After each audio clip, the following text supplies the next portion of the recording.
할렐루야. 온이살교 샤반 예배 참석하신 여러분들을 주님의 이름으로 환영합니다. 오늘은 토라 포션 출애굽기 5786 17번째 시간인데요. 제목은 이드로입니다. 모세 장인 이드로를 만나는 그런 과정들이거든요. 자, 출애굽기 18장 1절 모세의 장인이며 미디안 제사장인 이드로가 하나님이 모세에게와 자기 백성 이스라엘에게 하신 일, 곧 여호와께서 이스라엘을 애굽에서 인도해 내신 모든 일을 들으니라. 모든 일을요. 자, 여기에서 이 모세가 장인 이드로에게 이렇게 유월절 양 피를 통한 이런 유월절 예식과 함께 홍해를 가르고 건너는 여러 가지 하나님의 구속사의 여러 가지 이야기들을 쭉 얘기를 하는 겁니다. 이게 바로 복음 아니겠습니까? 복음이요. 궁극적으로 지난 시간에 제가 이렇게 말씀드렸죠. 이 홍해 도하는 장차 하늘나라 들어가는 휴거의 밑그림이 된다는 거거든요. 그래서 죄악된 애굽에서 완전히 벗어나서 약속의 땅 가나안 땅으로 가는 이런 그 흐름이 마귀가 장악한 이 지구촌을 떠나서 새하늘과 새 땅 아버지 나라로 예수 그리스도의 신부가 되어서 가는 이런 여정들이거든요. 바로 모세를 통해 행하신 그런 일들이 예수 그리스도께서 하실 그 일들의 밑그림인데 바로 이런 얘기들을 했다는 자체가 자기 장인어른 이드로에게 복음을 증거했다. 이런 얘기거든요. 자, 이 복음을 들은 이 이드로 장인이 이런 모든 사실들을 믿음으로 받아들였어요. 눈으로 보지는 못했는데 그대로 이 모세의 말을 듣고 또 이스라엘 백성들 수다한 그 백성들을 바라보니까 이 말이 사실인 것 같으니까 믿음으로 받아들였다는 얘기거든요. 자, 이런 일들이 오늘날 이제 저와 여러분들에게는 이스라엘과 이방인이 연합하는 그런 밑그림들이거든요. 자, 5절 계속해서 있습니다. 모세의 장인 이드로가 모세의 아들들과 그의 아내와 더불어 광야에 들어와 모세에게 이르니 곧 모세가 하나님의 산에 진친 곳이라. 이스라엘이 애굽 땅을 떠난 지 3개월째 되는 날 그들이 시내 광야에 이르니라. 오늘의 말씀의 흐름들이거든요. 그래서 6월절 어린 양으로 시작됐던 여호와의 절기가 시내산 언약을 맺을 때는 이제 오순절이거든요. 여기에요. 오순절. 그래서 초실절로부터 50일째 되는 날, 그날 바로 이 하나님과 이스라엘 백성들, 출애굽 백성들이 언약을 맺는데요. 자, 이런 흐름들이 이제 절기를 통하여 우리들에게 다가오죠. 자, 그래서 69일에와 70일의 사이에서 실제적으로 이 사건들이 일어난 게 6월절 어린 양 대신 예수께서 십자가에 죽으셨다가 장사되셨다가 초실절날 부활하시고 그리고 오순절날 성령 강림을 통해 새 언약을 맺으신 이 흐름하고 그대로 오버랩됩니다, 여러분. 진짜 6월절 양으로 죽고 시내산에 이르는 여정과 예수님께서 6월절 양으로 죽으셨다 부활하시고 40일 있다가 승천하시고 10일 후에 오순절날 정확히 성령 강림을 통하여서 새 언약을 맺은 이 흐름들이 그대로 우리들에게 다가오거든요. 사도행전 2장 1절 오순절날이 이름에, 자, 여기서는 시내산에서 오순절날이 이름에, 여기서는 예수 그리스도 안에서 오순절날이 이름에 후련의 하늘로부터 급하고 강한 바람 같은 소리가 있어 그들이 앉은 온 집에 가득하며 마치 불의 혀처럼 갈라지는 것들이 그들에게 보여 각 사람 위에 하나씩 임하여 있더니 그들이 다 성령의 충만함을 받고 성령이 말하게 하심을 따라 다른 언어들로 말하기를 시작하니라. 이렇게 해서 나가거든요. 자, 그리고 에베소서 2장 11절 나중에 이방인의 사도된 바울 사도가 이드로와 모세의 여정의 밑그림으로 이스라엘과 이방인이 연합되어지는 큰 그림을 영적으로 바라보죠. 그래서 에베소서 2장 11절 그러므로 생각하라 너희는 그래 이방인된, 여기서는 이드로를 말하죠. 이드로 이방인 너희는 그때 육체로는 이방인이요 손으로 육체 할례를 행한 할례를 받은 무리라 칭한 자로, 즉 이스라엘 백성들로부터 할례를 받지 않는 무리라, 즉 업신여김을 당했다는 거거든요.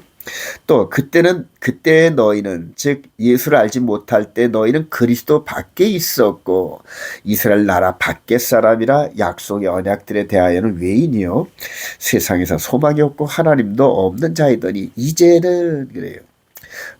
나오 이제는 전에 멀리 있던 너희가 그리스도 예수 안에서 그리스도의 피로 가까워졌느니라. 즉 이스라엘과 이방인이 이제는 아무런 그런 혈통적 제한 이런 것들이 없이 예수를 믿으면은 새로운 피조물이 되고 새로운 이스라엘로 변화되어서 이스라엘과 이방 구별 없이 하나님의 언약 백성이 된다. 이 그림이거든요. 자, 계속해서 이도의 합류 과정들을 성경은 말씀하시는데요.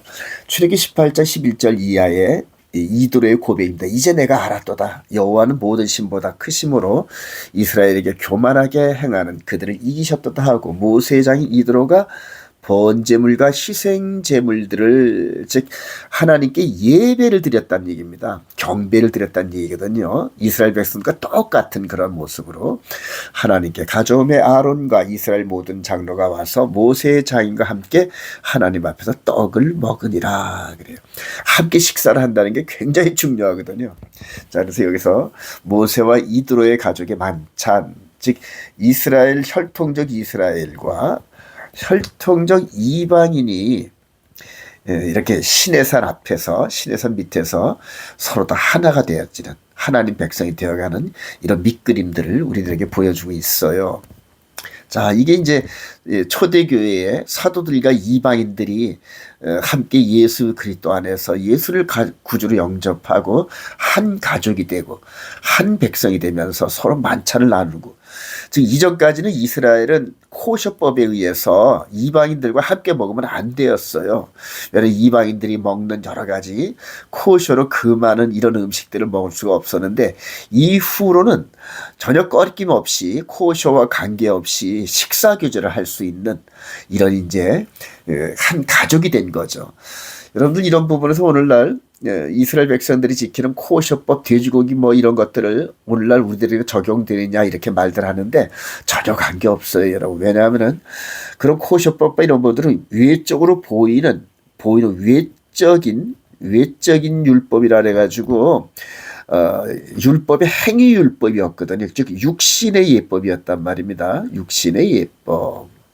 자, 그런데 예수 그리스도 안에서 이제 새로운 피조물들은 요 속 사람들을 얘기하는 거예요. 전부 다 예수 영접한 사람들은 이 속에 새로운 영의 몸이 형성되면서 허물과 죄로 죽었던 속 사람이 거듭나고 살아나가지고 이제 이 속 사람들이 전부 다 하나가 되는 거예요. 그래서 이스라엘과 이방 관계없이 그리고 이 속 사람은 바울 사도가 말한 것처럼 하나님 나라는 먹고 마시는 데 있는 것이 아니라 성령 안에서 희락과 화평, 즉 영적 세계를 얘기하는 거거든요. 자, 이런 부분에서 구분이 잘 돼야 요즘에 이스라엘 백성들 같이 연합한 사람들이 코시법 지킨다는 이런 그런 그 망령된 행동들 이런 행동들을 안 하거든요. 자, 2장 41절 그 말을 받은 사람들은 세례를 받으며 이날의 신도의 수가 3천이나 더하더라. 그들이 사도의 가르침을 받아 서로 교제하고 떡을 떼며 오로지 기도하기를 힘쓰니라. 떡을 떼며 여기서도 모세와 이드로가 떡을 떼며 오늘날 저와 여러분들도 교회 안에서 떡을 떼며 교제를 나누죠. 에베소 2장 19절 이하에 그러므로 이제부터 너희는 외인도 아니요 나그네도 아니요 오직 성도들과 동일한 시민이요 하나님의 권속이라. 너희는 사도들과 선자들의 터 위에 세우심을 입은 자라. 그리스도 예수께서 친히 모퉁이 돌이 되셨다 그러잖아요. 이스라엘과 이방인이 연합되어지는 그 코너스톤 모퉁이 돌 그래요. 그래서 이스라엘도 예수님 닮고 이방인들도 예수 믿고 예수님 닮는 그런 속사람의 시대가 열린 거거든요. 자, 그의 안에서 건물 받아 서로 연결하여 주 안에서 성전이 되어가고 너희도 성령 안에서 하나님이 거하실 처소가 되기 위하여 그리스도 예수 안에서 함께 지어져 가느니라. 함께 지어져 가거든요. 자, 한 걸음 더 나서 로마서 11장 25절 이하의 형제들아, 너희가 스스로 지혜 있다 하면서 이 신비를, 그래요. 현재 이렇게 이스라엘과 이방인이 연합되어서 함께 떡을 떼는 이 신비라거든요. 너희가 모르기를 내가 원하지 아니하노니 이 신비는 이방인의 충만한 수가 들어오기까지 이스라엘의 더러는 우둔하게 된 것이라. 그리하여 온 이스라엘이 구원을 받으리라. 그래요. 여기서도 이방인이 이드로가 합류하면서 온 이스라엘, 이스라엘과 이방인이 연합되는, 여기서도 온 이스라엘. 그래서 여기서는 혈통적 이 할례를 통한 하나됨이고요. 여기는 그리스도의 할례를 통하여 하나된 영적 공동체입니다. 이런 것들을 잘 깨달아야 마지막 때 마귀의 속임수에 안 넘어가거든요. 그래서 이스라엘과 이방인의 연합, 온 이스라엘. 저희들 교회 이름이 온 이스라엘 교회거든요. 자, 여기서 우리가 아주 이스라엘 백성들에게 주어진 하나님의 언약의 패턴이 있는데요. 언약을 맺는 순서, 즉 혼인을 맺는 순서가 있어요. 자, 그래서 먼저 하나님께서 신부된 우리 인간들을 향하여 프로포즈를 하는데요. 즉 이스라엘 백성들에게 프로포즈를 합니다. 하나님께서 이스라엘 백성들에게 먼저 제안하신 프로포즈. 출애굽기 19장 3절. 여호와께서 산에서 그를 불러 말씀하시되 너는 이같이 야곱의 집에 말하고 이스라엘 자손들에게 말하라. 세계가 다 내게 속하였나니 너희가 내 말을 잘 듣고 내 언약을 지키면, 조건절이거든요. 너희는 모든 민족 중에서 내 소유가 되겠고 너희가 내게 대하여 제사장 나라가 되며 거룩한 백성이 되리라. 너는 이 말을 이스라엘 자손에게 전할지니라 하면서 프로포즈 하시는 거예요. 내 언약을 지키면 이러이러한 너희들의 복이 임하는데 너희들이 나와 언약을 맺겠냐 하면서 제안을 하십니다. 자, 그래서 이스라엘 백성들이 이제 수락을 하잖아요. 모세가 와서 전하니까 수락을 하는데, 출애굽기 19장 7절. 모세가 내려와서 백성의 장로들을 불러 여호와께서 자기에게 명령하신 그 모든 말씀을 그들 앞에 진술하니 백성이 일제히 응답하여 이르되 여호와께서 명령하신 대로 우리가 다 행하리이다 하면서 수락을 해요. 이스라엘 백성들이 받았다는 얘기죠. 제안하신 것을 받았어요. 그래서 이 언약을 지키는 조건을 통하여, 조건절이거든요. 지키지 않으면 나중에 이제 처벌이 따르는 법들이 또 따로 나와요. 자, 그랬더니 이제 언약 내용을 반포하시는 거예요. 출애굽기 19장 10절. 여호와께서 모세에게 이르시되 너는 백성에게로 가서 오늘과 내일 그들을 성결하게 하며 그들에게 옷을 빨게 하고 준비하게 하여 셋째 날 즉 오순절을 기다리게 하라. 이는 셋째 날에 나 여호와가 온 백성의 복전에서 시내산에 강림할 것임이라. 우리 오순절에도 그대로 사도들과 그 공동체 위에 성령 하나님이 임하셨잖아요. 그와 똑같은 패턴이거든요.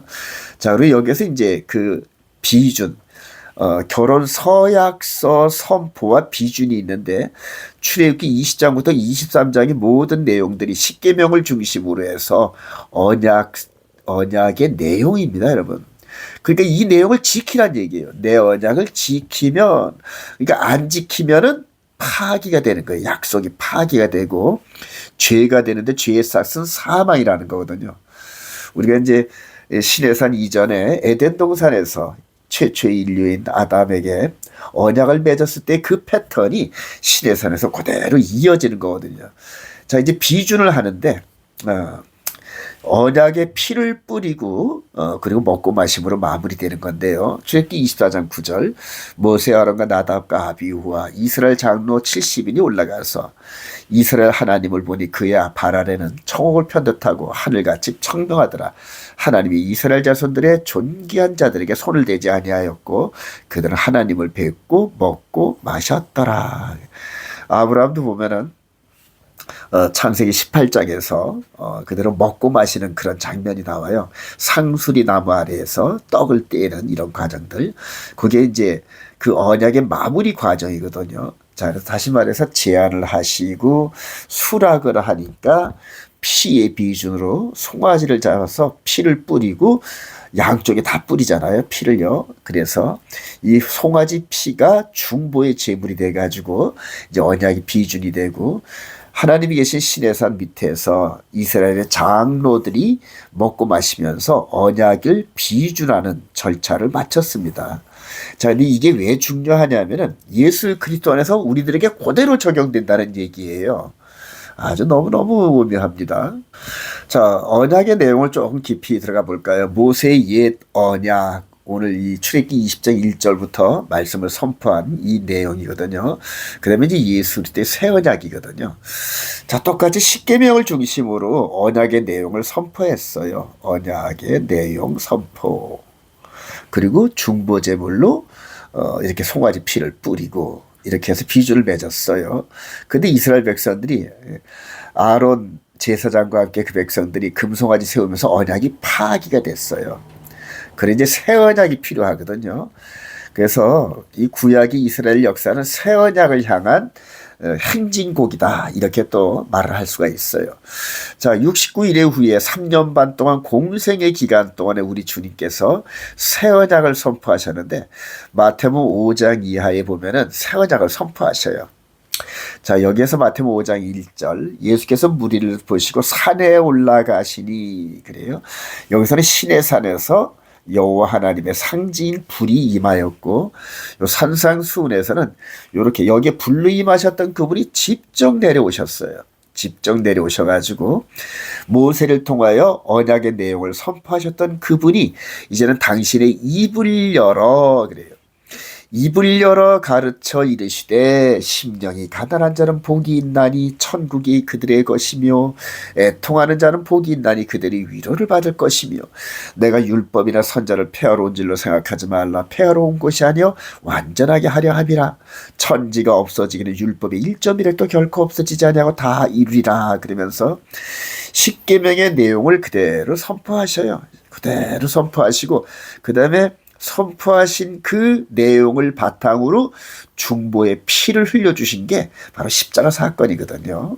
자, 그래서 히브리서 8장 5절에 그들이 섬기는 것은 하늘에 있는 것과 모형과 그림자라. 모세가 장막을 지으려 할 때 지시하심을 얻은 것 같이 이르시되 산과 모든 것을 산에서 내게 보이던 본을 따라 지으라 하셨느니라. 그래서 구약의 시스템을 말하는 거죠. 그러나 이제 그는 더 아름다운 직분을 얻으셨으니 그는 더 좋은 약속, 더 좋은 언약으로 세우신 더 좋은 언약의 중보자시라. 새 언약의 중보자시거든요. 그래서 저 첫 언약이 무흠하였더라면 둘째 것을 요구할 일이 없었으려니와 그들의 잘못을 지적하여 말씀하시되 주께서 이르시되 볼지어다 날이 이르리니 내가 이스라엘 집과 유다 집과 더불어 새 언약을 맺으리라. 에레미야 31장 31절 이하의 말씀을 인용한 히브리서 기자입니다, 여러분.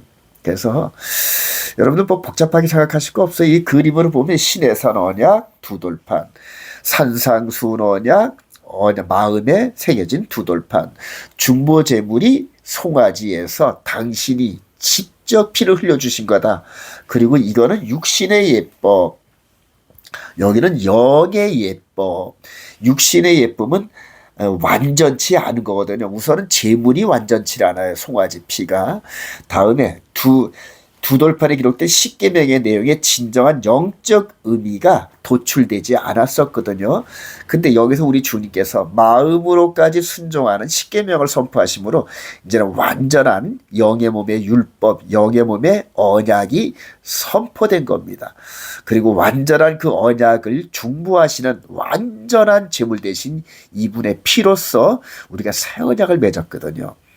여기서 중요한 게 뭐냐면은 저와 여러분들이 예수를 믿는다는 그 자체가 예수님의 프로포즈를 받아들인 겁니다. 예수님의 제안을 받아들였어요. 거기에 조건은 뭐냐면 언약을 지킨다는 조건입니다. 여러분, 언약을 지킴. 그래요.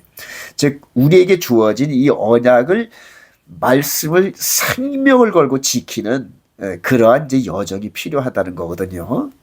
자, 여기서 우리 새 언약에 대한 예언과 성취 과정을 살짝 좀 살펴볼게요. 이게 너무 중요합니다. 앞에서 보았듯이 옛 언약, 모세와 맺은 언약, 중보제물, 그리고 언약이 파기됐잖아요. 금송아지 사건으로. 궁극적으로 언약을 순종하지 않은 이스라엘 백성들, 남북 이스라엘들이 약속의 땅에서 다 추방을 당하면서 여기서 에레미야를 통하여 새 언약에 대한 희망을 주셔요. 예언을 통하여서. 이렇게 말씀하셔요. 우리 주님께서. 예레미야 31장 30절 여호와의 말씀이라 보라 날이 이르리니 내가 이스라엘 집과 유다 집에 새 언약을 맺으리라. 이 언약은 내가 그들의 조상들의 손을 잡고 애굽 땅에서 인도하였던 내래 맺은 것과 같이 아니할 것은 내가 그들의 남편이 되었어도 남편이라네요. 여기서 여호와 하나님이 이스라엘 백성들은 신부고요. 그들이 내 언약을 깨뜨렸음이라. 여호와의 말씀이라. 그러나 그날 후에 내가 이스라엘 집과 맺은 언약은 이러하니 내가 나의 법을 그들의 속에 두며 그들의 마음에 기록하여 나는 그들의 하나님이 되고 그들은 내 백성이 될 것이라. 여호와의 말씀이라. 그리고 이제 이 말씀이 에레미야를 통하여서 선포된 새 언약에 대한 예고편이 한 70년 후에 다니엘을 통하여 확장됩니다. 여러분, 다니엘을 통하여. 이게 그 유명한 70일의 예언이거든요. 다니엘서 9장 20절 예순도 이래 후에 기름 부음을 받은 자가 끊어져 없어질 것이며 그가 장차 많은 사람과 더불어 한 일해 동안에 언약을 굳게 맺고 이 한 일해 동안의 언약이 바로 새 언약에 대한 예언이거든요. 여기에서 많은 분들이 이걸 잘못 해석해가지고 지금 아주 종말론이 아주 완전히 혼란의 극치가 이루어지는데요. 자, 우리 예수님께서 전 3년 반 동안 공생애 하시면서 새 언약을 맺고 새 언약의 피를 흘려주신 게 공생애 전 3년 반입니다, 여러분. 자, 이렇게 우리 주님께서 이것은 죄사함을 얻게 하려고 많은 사람을 위하여 흘리는 바 나의 피 곧 언약의 피니라. 그가 장차 많은 사람과 더불어 한 일에 동안 언약을 굳게 맺고 이 예언을 약 한 600년 후에 성취하신 게 바로 이 장면이거든요. 이게 바로 마지막 한 일의 안에 들어있는 거거든요. 자, 그리고 십자가의 한 일의 중간에 십자가에 매달리셨어요. 즉 한 일의 중간에 십자가에 매달린 사건들이 아까 이렇게 말씀드린 대로 그가 그 일의 절반의 제사와 예물을 금지할 것이며 이렇게 예언한 게 바로 이렇게 십자가를 통하여 이전에 맺었던 이 불완전한 제물된 그 성막의 예법들, 동물제사법들을 전부 다 폐하신다는 얘기입니다, 여러분. 그래서 첫 것을 폐하신 것은 둘째 것을 세우려 하심이라. 이게 너무너무 중요한데 이 부분을 오해해가지고 제가 좀 많이 힘들어요. 종말론 설명하기가. 자, 그래서 저와 여러분들은 69일에와 70일의 요 사이에 한일의 가운데 살고 있어요. 이걸 이해하는 게 너무너무 중요합니다, 여러분. 히브리서 9장 15절 이로 말미암아 그는 새 언약의 중보자시니 이는 첫 언약 때에 범한 죄에서 속량하려고 죽으사 부르심을 입은 자로 하여금 영원한 기업의 약속을 얻게 하심이라. 이후에 계속해서 사도들의 해석이거든요. 자, 첫 언약 육신의 예법 불완전함, 새 언약 생명의 성령의 법으로 완전함. 자, 이렇게 설명을 드렸는데요. 한마디로 우리 예수님께서 십자가를 짊어지시기 이전에 이 모세를 통하여 주어진 이 율법 시스템은 육체의 예법을 부여해. 육체의 예법.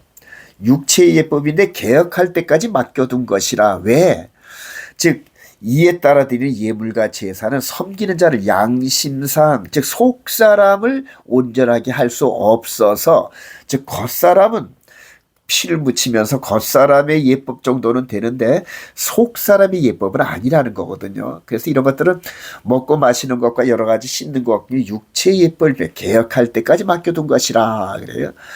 자, 개혁의 때에 대해서 히브리서 9장 11절 그리스도께서는 장래 좋은 일에 대제사장으로 오사 손으로 짓지 아니하고 곧 이 창조에 속하지 아니한 더 크고 온전한 장막으로 말미암아 염소와 송아지의 피로 하지 아니하고 오직 자기의 피로 영원한 속죄를 이루사 단번에 성소에 들어가시라. 이로 말미암아 그는 새 언약의 중보자이시니. 새 언약의 중보자가 너무너무 중요합니다. 그래서 큰 그림으로 보면서 이 성막, 보이는 성막 예법은 불완전해서 폐하고 이제는 보이지 보이지 않는 영의 예법 시대를 열으셨다 이 얘기거든요. 그래서 율법이 일점이 되도 폐한 것이 아니라 완전한 의미로 나타났다는 얘기입니다. 근데 그 완전한 의미가 우리 눈에는 보이질 않는데 그것을 어떻게 찾냐면 구약의 보이는 예법을 통하여 보이지 않는 예법을 유추하는 거거든요.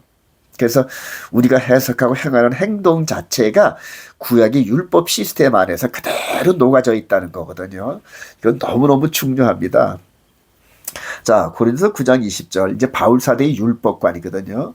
유대인들에게 내가 유대인과 같이 된 것은 유대인들을 얻고자 하며 율법 아래에 있는 자들에게 내가 율법 아래에 있지 아니하나, 즉 여기 유대인들의 율법 아래에 있지 아니하나 율법 아래에 있는 자같이 된 것은 그래요. 나중에 사도행전 20장 이하에 보면은 예루살렘을 방문한 바울 사도와 사도들이 서로 타협을 이루어서 그대로 그 예식에 참여하는 저런 장면들이 나옵니다. 나시린의 회복 이런 부분에서 가치가 어울려 준 것은 이 법 아래 있질 않지만은 이들과 함께 교제하기 위해서 또 율법 없는 자에게는 이방인에게는 내가 하나님께는 율법 없는 자가 아니라 도리어 그리스도의 율법 아래 있는 자이다. 그래. 그리스도의 율법 아래 있다잖아요, 여러분. 너무너무 중요해요. 그래서 그리스도의 율법은 눈에 안 보이는 영의 토라입니다, 여러분. 여기는 육신의 토라고. 그래서 이것들을 잘 이해하면서 우리 속 사람이 이제는 예수 그리스도를 나의 구주로 영접하고 우리 마음판에 기록된 하나님의 거룩한 계명, 하늘나라의 법 시스템 안에서 우리들이 살아가고 있는 겁니다. 자, 오늘 내용이 상당히 짧아서 결론에 빨리 이르네요. 자, 그래서 하나님이 기뻐하시는 영적 예배를 드리는 성도. 여기서 영적 예배라 하면요, 여기는 육신의 예법의 그러한 예배였고요. 이제는 여기는 바로 이 말씀이 예수 그리스도를 통하여 우리 마음판에 기록돼서 우리 속사람, 겉사람이 아닌 속사람이 하늘나라의 법을 순종해가면서 살아가는 이런 여정을 영의 예법이라는 거예요. 그래서 우리 예수님께서도 사마리아 여인에게 이렇게 말했죠. 이제는 여기도 저기도 아니고 이제는 영과 진리 안에서 예배드리는 때가 온다. 그래. 즉 영의 몸, 육의 몸이 아닌 영의 몸의 시대가 열리는데, 이 영의 몸의 시대가 법이 없는 게 아니라 예수 그리스도를 나의 구주로 영접하고 예수님께서 우리에게 순종하라고 제시하신 십계명, 마음에 새겨진 십계명 시스템, 하나님 나라의 법 시스템을 순종하면서 거룩한 여정을 가는 거거든요. 로마서 8장 1절이야 이랍니다.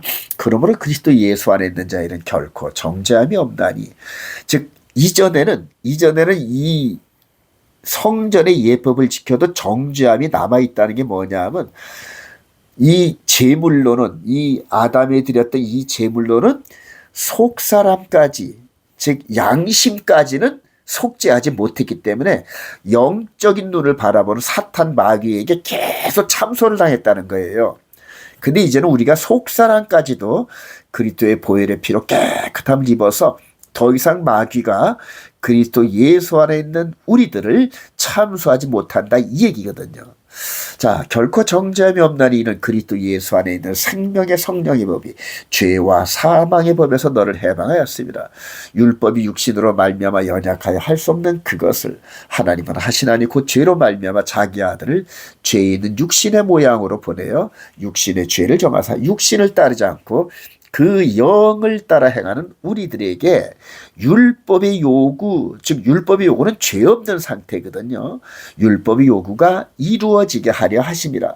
육신을 따르는 자는, 즉 육신의 예법을 따른 자는 육신의 일을, 영의 예법을 따른 자는 영의 일을 생각하나니 육신의 생각은 사망이요 영의 생각은 생명과 평안이라. 육신의 생각은 하나님과 원수가 되나니 이는 하나님의 법에 굴복하지 아니할 뿐이라 할 수도 없습니다. 육신에 있는 자들은 하나님을 기쁘시게 할 수 없느니라. 바울 사도가 이렇게 말씀드린 것은 이전에 있었던 육신의 예법은 한시적이고 개혁의 때까지 맡겨둔 건데, 그분이 오셔서 완전한 예법을 이루어 주셨는데 계속적으로 이전에 있었던 육신의 예법, 동물 제사라든가 코셔라든가 이런 것들을 주장하면은 하나님께서 기뻐 안 하신다는 얘기거든요. 이게 왜 중요하냐면은 이제 이스라엘을 중심으로 제3성전이 있었고 마지막 때 저들이 이전에 모세의 율법 시스템 안으로 돌아가고자 하는 이런 운동들이 벌어지거든요. 여기에서 이제 적그리 또한 마귀의 미혹이 엄청나게 이루어지는 종말적 속임의 사건들이 드러나요. 자, 로마서 11장 1절. 그러므로 형제들아 내가 하나님의 모든 자비하심으로 너희를 권하노니 너의 몸을 하나님이 기뻐하시는 거룩한 산 제물로 드리라. 이는 너희가 드릴 영적 예배니라. 우리의 몸과 마음을 다 해서 하나님께 드리라니 제물로 우리를 제물 삼아 하나님이 기뻐하시는 제물이에요. 이전에는 동물 제사를 하나님이 기뻐하시지 않는다는 겁니다. 자, 여기서 이제 우리가 영적 예배가 나오는데요. 너희는 이 세대를 본받지 말고 오직 마음을 새롭게 함으로 변화를 받아 하나님의 선하시고 기뻐하시고 온전하신 뜻이 무엇인지 분별하도록 하라. 그러면서 새로운 영적 예배 시대가 활짝 열려있는 십자가 사건 이후 현재까지 이방인의 충만함이 이렇게 드러나는 그런 시대가 이제 계속 되어졌잖아요. 이걸 이제 교회 시대라 그러잖아요. 이제 거의 교회 시대가 마무리 지면서 이스라엘로 다시 복음이 돌아가는 후 3년 반 이게 남아있는데요. 여기가 공교롭게도 적그리스도가 활동하는 시간과 이스라엘 백성들에게 남겨진 3년 만의 시간이 같이 오버랩됩니다, 여러분. 여기서 엄청난 신학적 미혹과 속임수가 온 세상을 덮을 터인데 저와 여러분들은 오직 영적 예배를 통하여 마음 안에 새겨진 십계명의 말씀을 따라 순종하면서 특별히 거룩한 안식일을 기억하면서 예배를 드리시길 소망합니다. 여러분들 안식일 예배, 안식일 날 예배를 드리면 달라요. 하나님 말씀대로 순종하면은 저와 여러분들이 영적인 충만함과 정말로 하나님이 우리를 기뻐하시는 그런 모습으로 은혜를 받을 줄 확신합니다.